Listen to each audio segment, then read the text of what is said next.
Magandang umaga sa atin lahat mga kabakal.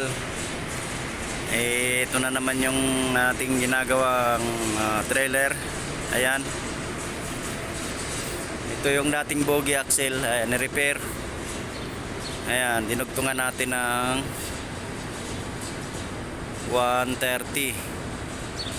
Ayan, dugtong. Ayan, dugtong tayo. Ayan. Naging 3 axle na siya mga kabakal. Ayan, lahat ng 2 axle dito sa kumpanya namin ay gagawin nating 3 axle. Ayan. Ayan na siya. Ayan, may toolbox na. Kasama na lahat dito. Yung ano ng ayan, malaki na yung lock. Ayan.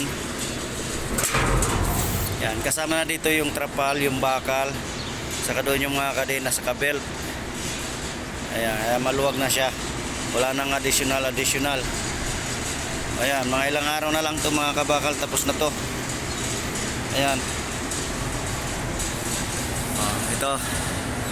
Ito nga pala, yung distansya niyan 130. Magmula dyan center to center 130. Yan. Hindi, mali pala. Sorry. 131. Magmula center ng hanger to center ng hanger, lahat yan 131. Ngayon, yung lapad naman niya ay ang center niya ay 130. Yung center.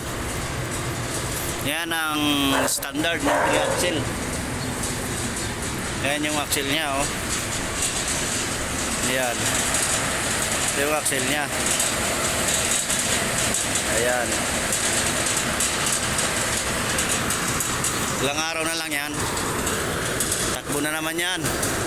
Oh. Yan na. Okay. Kunting na lang yan. Lamas-lamas. Tapos na yan. Oh. Ayan.